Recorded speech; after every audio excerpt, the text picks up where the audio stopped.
자, 우리가 사사기를 공부하면서 그냥 지나간 부분이 한 군데 있는데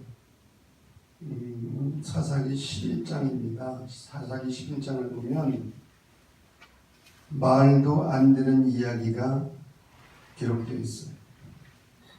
너무나 터무니없고 어처구니 없는 이야기입니다. 무슨 이야기입니까? 사사 입다의 이야기. 입다가 자기 딸을 죽여서 하나님께 번제물을 바쳤다는. 이게 어떻게 이해를 합니까? 사사는 출신 성분이 기생의 아들로 되어 있어요. 11장 1절을 보면. 그런 여러분, 기생의 몸에서 태어났다고 하는 것은 원치 않는 아이였어요. 어릴 때부터 기생의 자식이라는 꼬리표를 달고 살았으니까. 그래서 동네 아이들로부터도 놀림감이 되었을 것입니다. 때로는 분노로, 때로는 열등감으로 몸서리치기도 했을 것입니다. 입다에게는 채 아물지 않은 상처, 또 거절 감정이 있었지만 나라가 위급한 상황에서 사서로 부름을 받습니다.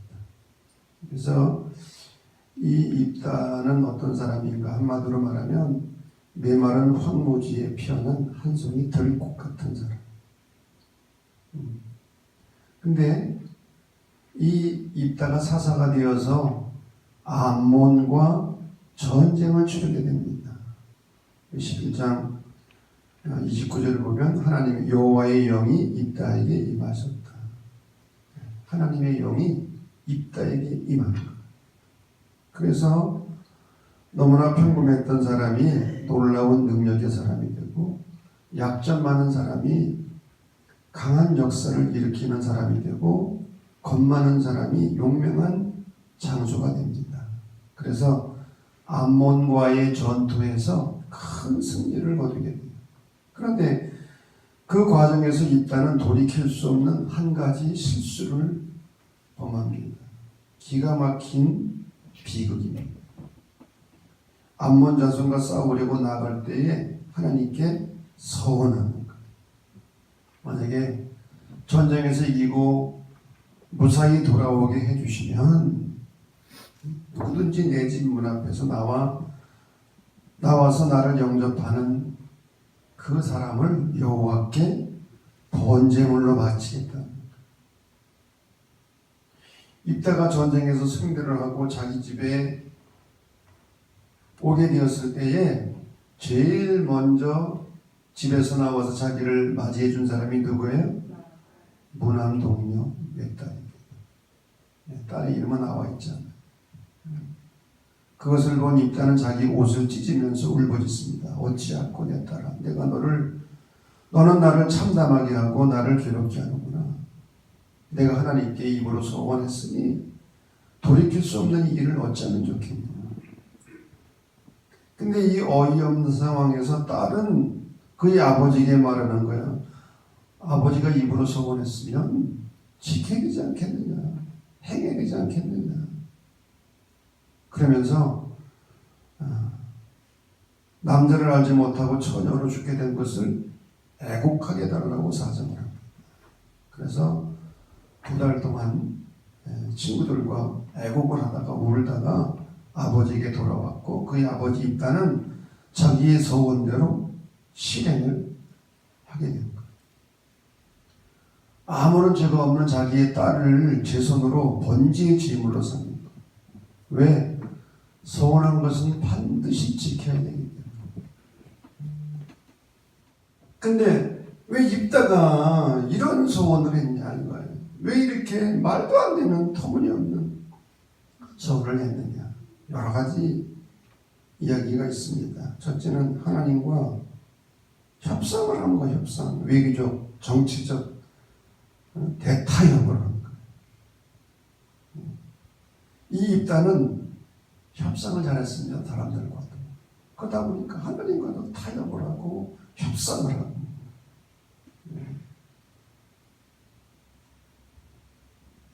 무모한 흥정을 한 거지. 무모한 도박을 한 거야. 그리고 두 번째로는 입다의 이러한 신앙은 주변 이방인의 신앙에 오염이 됐다는 거예요. 여러분, 우리가 레위기에서도 하나님은 인신제사를 금하셨어. 몰렉에게 자식을 바치는 자는 어떻게 하라고요? 쳐 죽이라고 되어 있거든.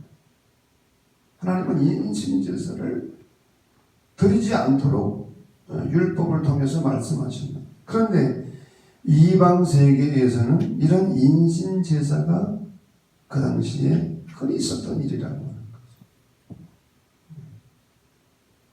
입다는 글쎄 이걸 이 하나님의 뜻을 몰랐을까? 아니면 이방인들의 신앙에 오염이 되었을까? 그런 견해가 있고요. 또 더 나아가서 이 입다는 불신앙을 가졌다는 거죠. 불신앙. 전쟁에서 이긴다고 하는 확신이 없었습니다. 어떤 주석가는 그렇게 말했더라고요. 하나님의 영이 임했다고 하는 것은 필요 충분 조건이다. 하나님의 영이 임했으면은 전쟁에서 이길 수 있다는 거지. 근데 그것을 신뢰하지 못하고 인간적인 방법을 씁니다. 믿음을 갖지 못한 것. 이런 잘못된 협상과 서원 이런 걸 통해서 정말 어처구니 없는 일이 성경에 나와 있습니다. 이것은 무엇을 말합니까? 사사시대가 영적으로 그만큼 어둡고 암울했다. 우리가 다루지 않았습니다마는 사사기 19장부터 21장을 보면 또 하나의 엄청난 사건이 일어나게 되죠. 어떤 사건입니까?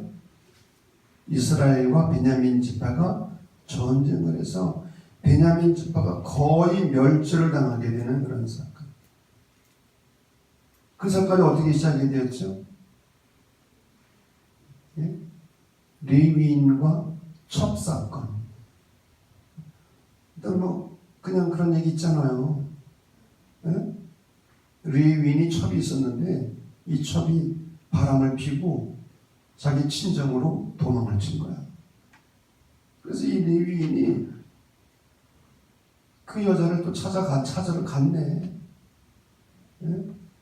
그래서 그 첩을 데리고 자기 집으로 돌아오다가 어떤 한 곳에 머물러서 하룻밤을 지내게 됐는데 그 지역에 그게 이제 베냐민 지파 기브아 땅이죠. 불량배들이 이 레위인을 끌어내서 우리와 상관하겠다. 네. 그것은 무슨 말입니까? 네. 요즘 말로 말하면 동성애를 하겠다. 동성.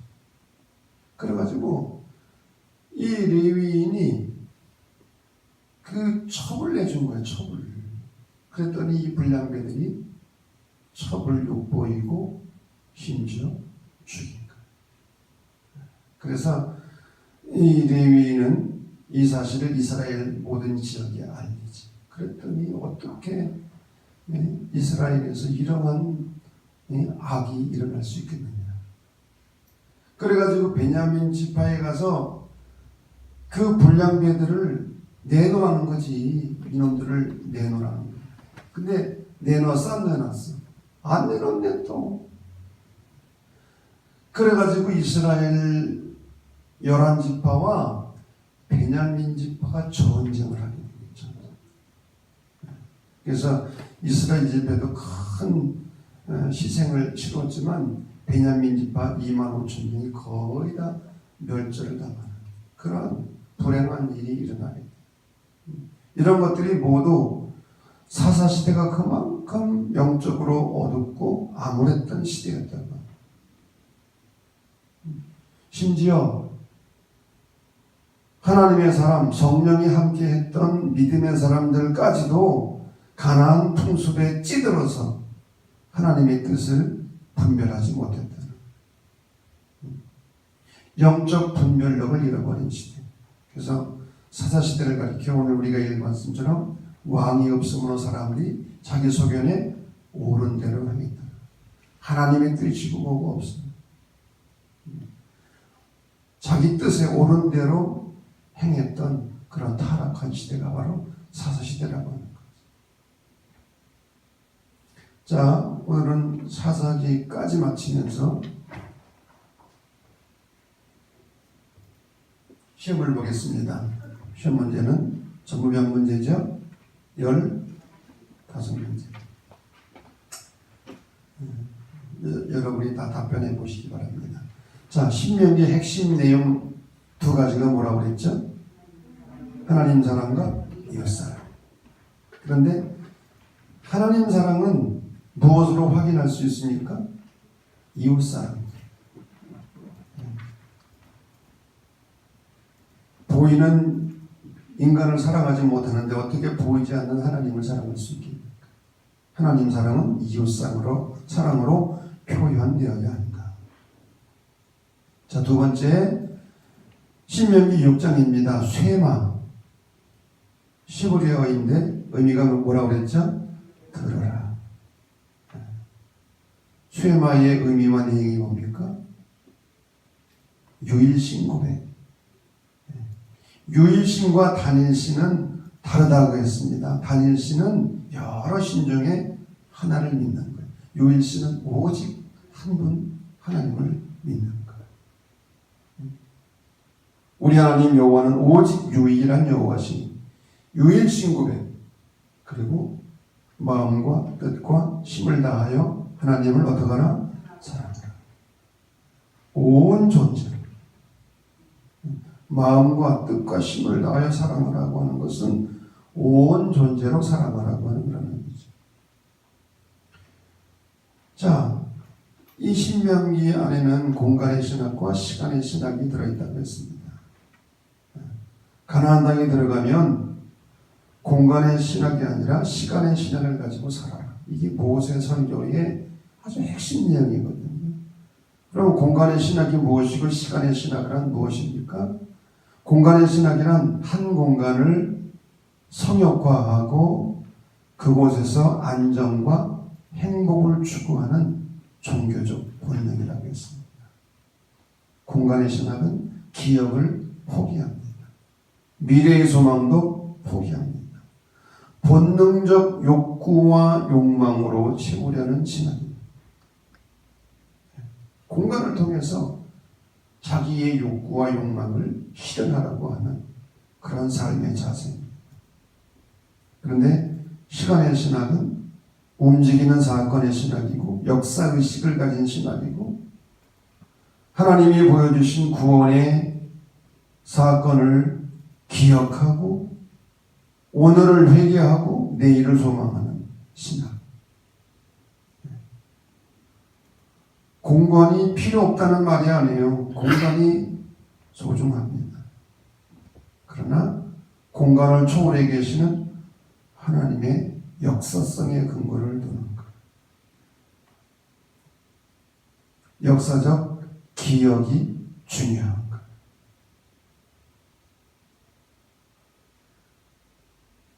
너희는 공간의 신학을 가지고 살지 말고 시간의 신학을 가지고 살아라. 이것이 모세의 설교 안에 들어있는 신학입니다. 자, 네 번째, 구약 성경에 들어있는 세 가지 법전. 세 가지가 뭐죠? 출애굽기에 있는 계약 법전, 레위기에 있는 성결 법전, 신명기에 있는 신명기 법전. 그래서 계약 법전, 성결 법전, 신명기 법전.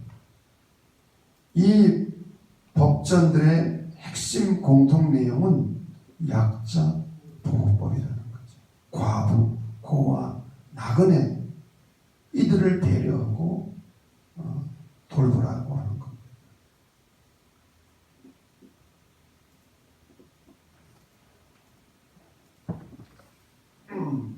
번째, 가나안 땅의 점령 과정에서 진멸하라고 하는 말의 의미가 뭐냐.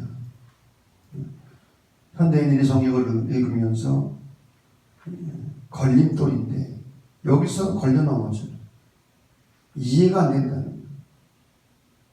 그런 잔인한 하나님이 어디 있냐는 거예요. 이 말의 의미는 세 가지인데, 바알 문화를 청산해라.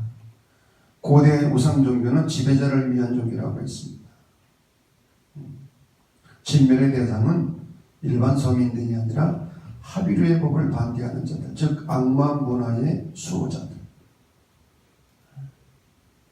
이런 자들을 죽이라는 거죠. 두 번째로는 약탈 전쟁을 하지 말아라. 고대 전쟁은 약탈 전쟁이었는데 하나님의 전쟁, 거룩한 전쟁은 평화를 위한 전쟁이었어요. 절대로 약탈하지 말라는 거예요. 그리고 세 번째로 여호수아서는 역사서라고 했습니다. 역사서란 무엇입니까? 유대인 중심의 사관을 가지고 쓰여진 성경입니다. 유대인 중심의 사관. 그런데 유대인들은 이방인들을 개 취급할 뿐만 아니라 지옥의 땔감 정도로 심각했어요.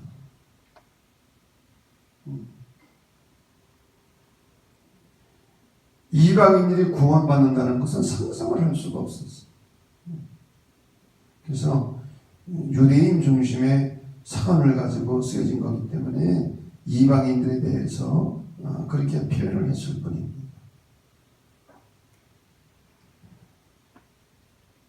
여섯 번째, 여리고성을 점령하고 승승장구하다가 아이성을 공격하다가 실패를 하게 됩니다. 작은 성이라 우습게 봤는데 완전히 패배를 한 거예요. 그런데 실패의 원인이 무엇이고 탐욕의 문제가 무엇입니까? 이 아간의 탐욕, 세 가지를 전리품을 챙긴 겁니다. 하나님은 분명히 전리품을 취하지 말라고 그랬거든요. 근데 옛날이나 지금이나 여자들이 좋아하는 거 세 가지. 외투 한 벌, 외투, 무슨 외투? 요즘 링크 코트, 그리고 은덩어리, 금덩어리, 다 좋아하잖아요. 금덩어리 싫어하는 사람이 어디 있어?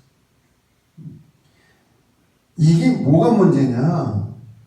약탈 전쟁을 하지 말라는 하나님의 명령에 불순종, 취하지 말라고 그랬거든요. 그런데 탐욕으로 인해서 하나님의 명령을 어긴 거예요. 자, 일곱 번째, 갈렙의 신앙. 갈렙이 누구입니까? 여호수아와 갈렙. 지금 나이가 몇 살입니까? 85세. 근데 뭐라고 말합니까? 이 산지를 지금 내게 주소서. 아직 점령하지 못한 땅이에요. 그런데 그 산지를 나에게 주면 가서 점령하겠다. 이 산지를 내게 주소서. 어떤 분이 그러더라고. 가사 의미도 모르고 노래를 불렀다고. 이 산지를 내게 주소서. 근데 이 갈렙의 신앙이 어떤 신앙이었다면? 개척자의 신앙. 개척자. 내가 가서 개척하겠다는 거예요. 인내하며 자기를 부정한 사람. 이 사람은 항상 여호수아 옆에서 보조 역할을 한 사람이에요.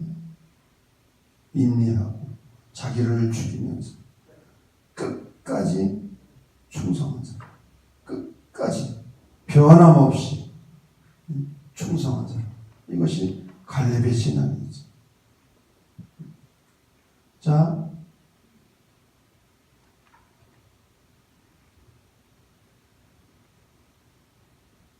공간의 신학과 시간의 신학과 비슷한 그런 말인데, 땅을 공간화하지 말고 역사화하라는 말의 의미가 뭐냐?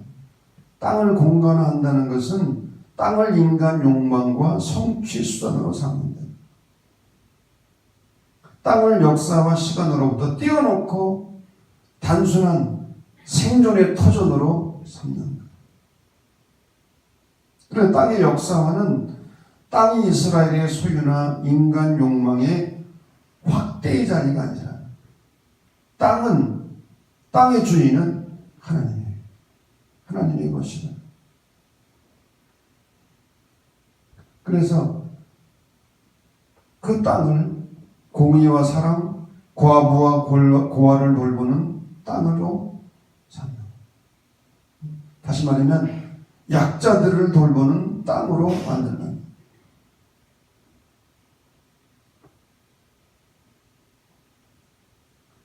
자, 여호수아 24장에 나오는 세겜 회집. 왜 세겜이라고 했습니까? 세 가지 의미가 있다고 그랬잖아요. 가장 중요한 것은 그들의 조상들의 고향 땅이었다고 하는 거죠. 바알 우상 문화의 중심지. 그곳에서 역사의 주인은 하나님이심을 선포하는. 그래서 중요한 것이 두 가지죠. 역사적 기억, historical remembrance. 하나님이 우리를 여기까지 인도하셨다. 하나님이 우리를 구원하셨다. 역사를 다시 되새기며 기억하는 거예요. 그리고 너희가 섬기자를 택하라. 나와 내 집은 오직 여호와를 섬기겠노라. 우리도 여호와만 섬기겠습니다. 우상을 섬기지 않겠습니다. 하면서 언약의 갱신이 이루어집니다. 그래서 세겜 회집의 핵심 내용은 두 가지. 역사적 기억과 언약의 갱신입니다. 그리고 그 언약의 갱신은 오늘날 언제 이루어지는가? 매주일 공동 예배 시간. 하나님의 구원 사건을 기억하면서 우리가 하나님을 바르게 섬기겠다. 예수님을 구주로 고백하고 신앙생활을 하겠다고 언약을 갱신하는 시간이 매주일 공동예배 시간이라고 합니다. 자, 11번째, 사사시대에 반복되는 네 가지 패턴. 끊임없이 반복이 됩니다. 범죄와 배신. 이스라엘 백성들이 범죄하고 배신합니다. 그러면 하나님의 진노와 심판을 받습니다. 이방인들을 통해서. 그러면 너무 신이 드니까 하나님께 부르짖고 회개합니다. 얻어맞고서야 깨닫는 거. 얻어맞고 얻어 터지고. 근데 죽어도 깨닫지 못하는 사람이 있어요. 그런 사람보다 낫죠? 그러면 하나님은 사사를 통해서 구원하시는 것. 이 네 가지 패턴이 계속 반복돼요. 역사가 주는 교훈이 있다고 그랬죠. 역사는 반복된다. 지금도 마찬가지. 자, 대표적인 사사 가운데 기드온의 위대성이 무엇인가? 어디 있는가? 300명을 가지고 수십만의 미디안 군대를 이긴 것이 아니라는 거예요. 300명을 가지고 메뚜기 떼와 같은 그런 미디안 군대를 이긴 데 있는 것이 아니라 백성들의 왕 요구를 거부한. 당신뿐만 아니라 당신의 자식과 손자들까지도 우리를 다스려 달라고. 대권이 그냥 들어온 거야. 대권이. 근데 기도는 그것을 거부합니다. 결코 그렇게 하지 않을 것이다. 그 이유는 누가 다스리시리라? 여호와께서 다스리시리라. 하나님이 왕 되심을 믿는. 여기에 기도원의 위대성이 있다고 하는 거죠. 미국의 초대 대통령 조지 워싱턴, 그가 영국과의 독립전쟁에서 총사령관이 되어서 전쟁을 성공을 이끌고 그 결과 초대 대통령이 되고 두 번째 대통령까지 합니다. 그런데 백성들이 세 번째 한 번 더 대통령을 해달라고 요청을 해요. 근데 조지 워싱턴은 그 요구를 거부하고 시골 고향 땅으로 들어가게 됩니다. 그 이유가 무엇이었다고요? 민주주의를 위해서. 민주주의를 위해서.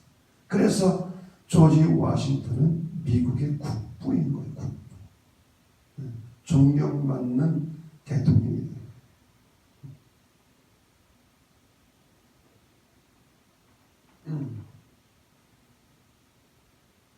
그런데 지난주에 설교했습니다마는 이스라엘 백성들은 기드온이 자기들의 요구를 들어주지 않자 누구를 왕으로 세웁니까? 아비멜렉. 이 아비멜렉은 왕이 될 수 없는 사람이고 되어서도 안 될 사람. 왜? 성전에 있는 은을 매수해 그거를 가로채가지고 불량배들을 매수하고 그걸 가지고 왕이 됐으니 여러분 이게 말이 되는 소리예요. 결국은 비참한 치유를 맞이하게 되죠.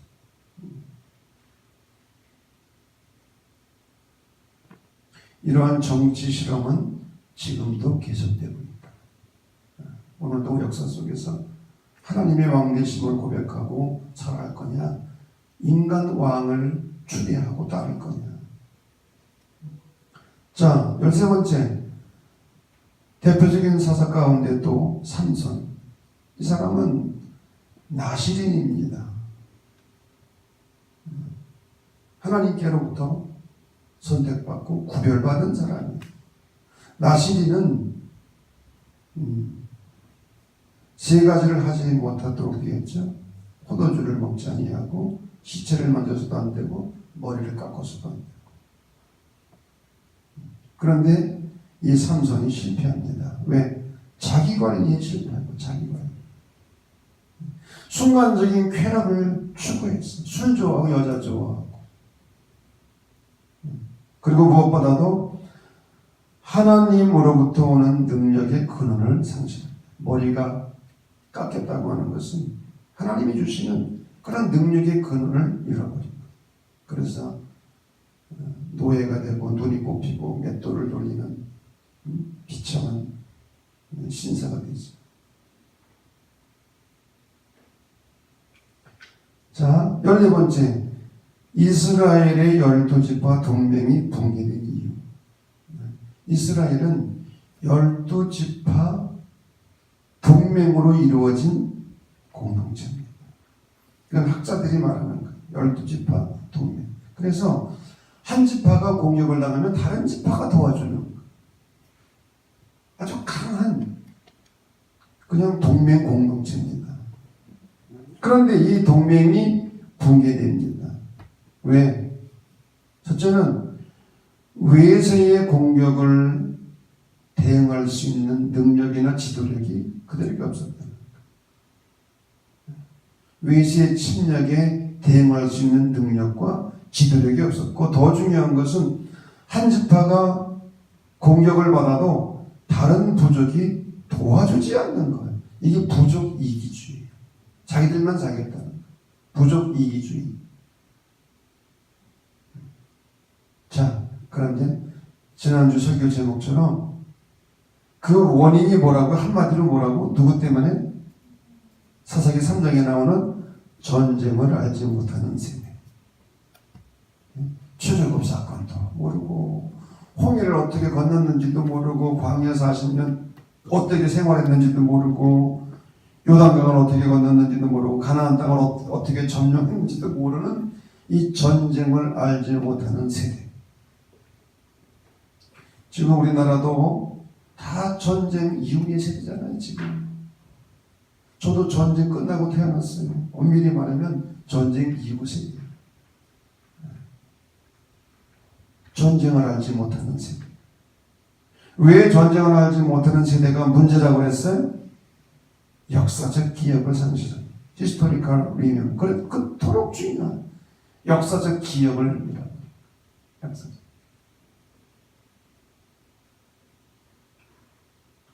요즘 젊은이들이요, 6.25 전쟁이 일본과의 전쟁이라고 아는 학생들이 너무 많대요. 일본과의 전쟁이. 믿어져 안 믿어져? 왜 이런 일이 벌어집니까? 대학 입시에서 한동안 역사를 빼는 거예요. 역사를 빼놓으니까 대학 입시에 이 시험이 없으니까 역사 공부를 하는 거예요. 가르치지도 않고. 참 진짜 한심스러울 수가 없는 일이지. 자, 15번째 마지막입니다. 민족으로부터 동족이 되는 길이 뭔가? 이게 뭔 얘기입니까? 사사기 19장에서 21장에 나오는 베냐민 지파와 나머지 11지파의 전쟁. 이것은 12지파 동맹이 파괴되는 최후의 비극이었어요. 왜 이런 일이 벌어졌는지 아까 얘기했습니다. 그런데 사사기 21장에 보면은 이스라엘이 일대 도약을 하게 됩니다. 무슨 얘기입니까? 베냐민의 죄악이 민족 전체의 죄악이었음을 참여하는 거예요.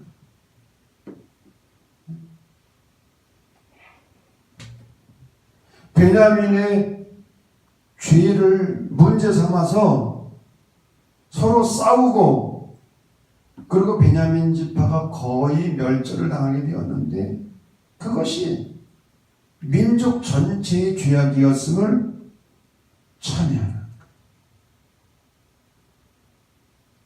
여기에서 민족이 동족으로 성화되는 거예요. 무엇을 말합니까? 우리 민족도 마찬가지. 통일 문제도 그렇고 적폐 청산 문제도 그렇고 정의만으로는 해결되지 않는다는 거예요. 이스라엘 11지파는 정의를 내세워서 베냐민 지파를 거의 멸절시켰어. 정의만으로 문제가 해결되지 않는다는 거예요. 그러면 무엇이 중요한가? 민족적인 회개와 참회. 이것이 이 땅의 진정한 샬롬, 평화를 가져온다는 거예요. 여러분, 누가 누구를 정죄하고 심판할 수 있습니까? 물론 우리가 정의를 주장해야 되죠.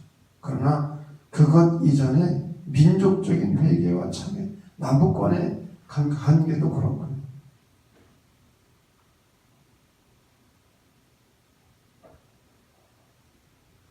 민족이 동족으로 승화되는 길이 무엇인가? 이것을 사사기 마지막 장은 우리에게 말해주고 있습니다. 자, 다 100점 맞았죠?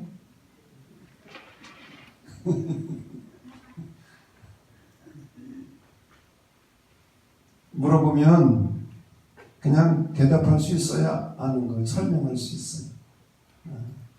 물어보면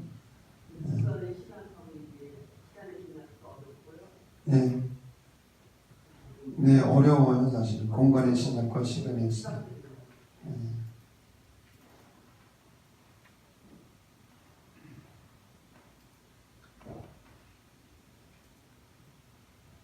우리는 공간의 신학이 아니라 시간의 신학을 가지고 살아가는 사람들입니다.